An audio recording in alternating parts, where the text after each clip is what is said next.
प्रधानमंत्री नरेंद्र मोदी नीतीश को टारगेट कर रहे थे। अब सीधे आपको लिए चलते हैं। बिहार के मुख्यमंत्री नीतीश कुमार प्रेस कॉन्फ्रेंस कर रहे हैं। लेकिन जो हमने मुद्दे उठाए थे उसका उन्होंने कोई जिक्र नहीं किया, इसलिए उन्होंने जो बातें कही है उसके ऊपर हम कुछ कहना चाहते हैं। सबसे पहले तो जो आज सुबह सरकारी कार्यक्रम वेटनरी कॉलेज के कैंपस में हुआ, उसमें भी मैंने कुछ सुझाव दिए थे और बिहार के हित में कुछ बातें हमने रखी थी। उसका भी कोई जिसको कहते हैं उन चीजों पर भी उन्होंने कोई बात कही नहीं। जैसे गैस पाइपलाइन के बारे में हमने बताया कि ये अक्टूबर 2013 में ही गेल के साथ बिहार सरकार का समझौता हुआ और फेज 1 और फेज 2 दोनों को मिला दिया जाए तो जितने इलाकों में ये गैस पाइपलाइन के द्वारा गैस की सप्लाई संभव है, उससे पूरे बिहार के 63% इलाके वंचित रह जाते हैं। तो मैंने कहा था कि इस पर भी ध्यान दिया जाना चाहिए। इस पर तो कोई रिस्पांस आया ही नहीं। यानी जो पहले के एग्रीमेंट के मुताबिक जो योजना है उस पर काम शुरू होने वाला है, उसी का शिलान्यास था। अगर उसके आगे भी बताते कि 2013 में जो लिया गया निर्णय है उससे आगे बढ़कर कुछ करते तो बड़ी खुशी होती। मैंने यही बात कही थी। तो इस पर भी उन्होंने कुछ नहीं किया। फिर रेलवे लाइन, जिसके बारे में हमने उसकी पूरी कहानी बना दी कि वो बता दी कि मेरे द्वारा ही स्वीकृत किया गया। वो योजना ऐसी थी कि उसके लिए कैबिनेट में भी जाने की जरूरत नहीं थी। वो मेरे स्तर पर ही रेल मंत्री रहते हुए उसकी मंजूरी हुई थी। और यह रेलवे लाइन सिर्फ दनियामा से बिहार शरीफ के बीच में नहीं, बिहार शरीफ के आगे बरबीघा होते हुए वो शेखपुरा तक उसको जाना है और दनियामा के पहले उसे दानापुर के बगल में नेवरा तक आना। और ऐसा होने से क्यूल और दानापुर के बीच में वो थर्ड लाइन की तरह काम करेगा और क्यूल और दानापुर के बीच की दूरी भी घटती।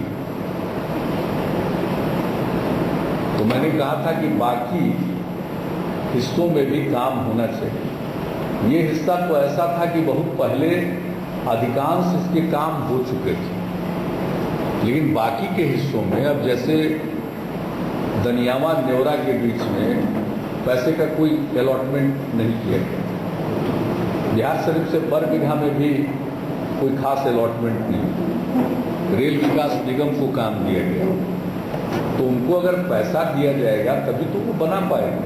तो मैंने ये प्रश्न उठाया, इसके बारे में भी उन्होंने वो एक जो मैंने इस बात का जिक्र किया तो उसी को पकड़कर पीछे की सरकार पर कुछ टिप्पणी उन्होंने की। वो एक अलग प्रश्न है, वो तो बोलने का कोई अंदाज है, तरीका है, मुझे उस बहस में नहीं जाना है। यानी रेलवे प्रोजेक्ट के बारे में भी जो हमने सुझाव दिया उस पर कोई ठोस प्रतिक्रिया नहीं हुई।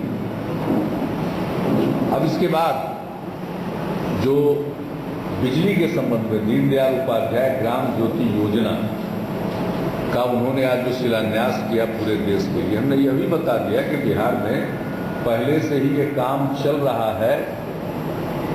उसके अलावे ट्रांसमिशन, सब ट्रांसमिशन और डिस्ट्रीब्यूशन की स्थिति को सुधारने के लिए और बहुत काम हुआ है। और दीनदयाल उपाध्याय ग्राम ज्योति योजना का भी हम लोग लाभ उठाएंगे और इसलिए राज्य को जो 40% देना, पहले जो इस प्रकार की योजना थी उसमें राज्य को मात्र 10% देना, अब राज्य की हिस्सेदारी बढ़ गई है 40%। तो 40% का अंशदान हम लोग दे रहे हैं, इसका भी हमने जिक्र किया। लेकिन साथ साथ हमने एक बात कही और उन्होंने मुजफ्फरपुर की रैली में बिजली पर बहुत भाषण दिया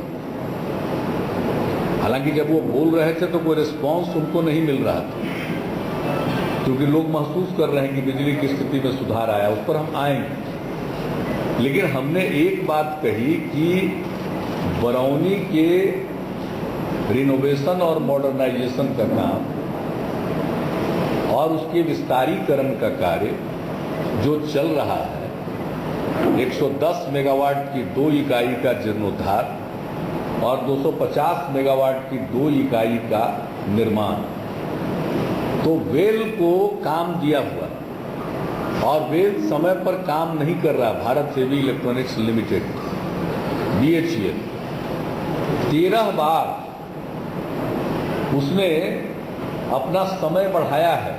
तो मैंने निवेदन किया कि भाई वेल सेंट्रल गवर्नमेंट की अंडरटेकिंग है, अपने प्रभाव का इस्तेमाल करिए और उनको जल्दी से काम करने के लिए कहिए। हमने इस बात का जिक्र किया, इसके बारे में कुछ नहीं। मतलब कि वेल अगर काम नहीं कर रहा है, राज्य की परियोजना है, तो इसका मतलब है कि जानबूझकर राज्य का जो अपना उत्पादन हो सकता है बिजली का, उसको बाधित करना है। कहा जरा सुनाइए, आप कृपा करके उसको देख लीजिए। ये नहीं, यहाँ वो यहाँ नहीं आ सकता वो। अच्छा आ गया, हाँ हाँ सुना।